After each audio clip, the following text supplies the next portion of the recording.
I just wanted to perform in front of lots of people, and I kept on pursuing that kind of passion inside me, and it ended up taking me to DJing. So actually, before I was a DJ, the last thing I remember was I had a gig with my last band and I was the drummer. What happened was that I didn't get let into the club, and funny enough, that club that I didn't get into was Cargo.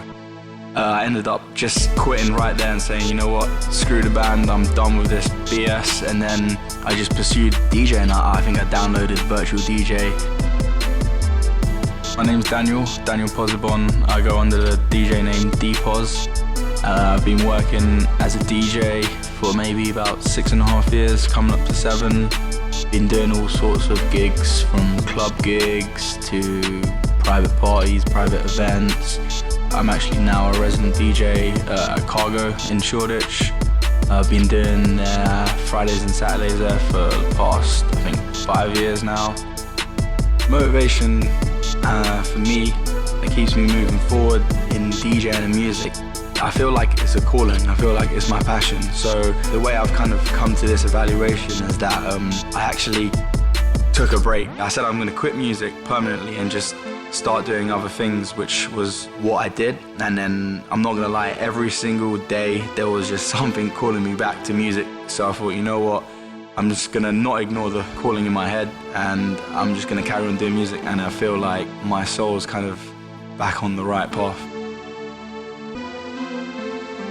So in my opinion, what it takes to run a successful set is the knowledge of what's current in music. You don't have to know every single chart song or whatnot, but even if you're playing in an underground scene, I feel like you need to know what's popping in the underground scene.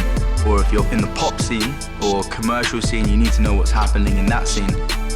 You need to feel the music that you're playing as well.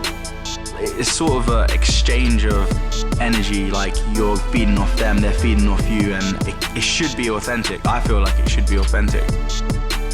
The hardest challenges doing what I do is keeping up with what's current, and also reading people on the dance floor. As a resident DJ, it's important to be able to read your crowd.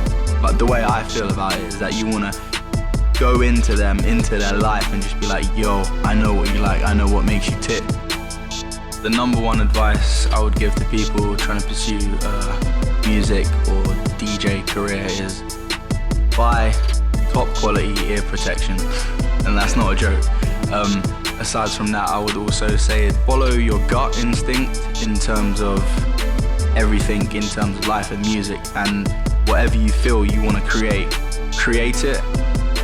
Don't be afraid about what other people think about you. People will judge you no matter what, but the most important thing you have to do is trust yourself. If you're doing it, there's a reason why you're doing it, and it's your calling, it's your purpose.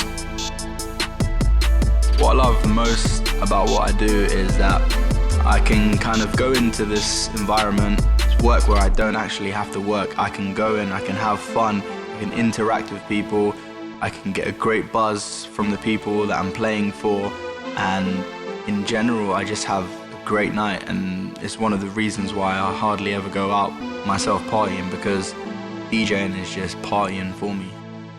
In terms of traveling and DJing, it's allowed me to play in different places. So the first gig I actually played was in Poland.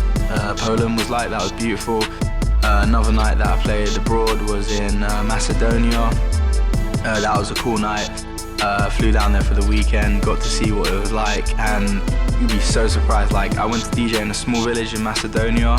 I don't know, about 2,000 people lived there, and the kids, they knew their hip hop like more than me, and I was like, raw. So it was pretty cool traveling and doing that. Really all it is just putting two songs together and changing the volume in technical ways.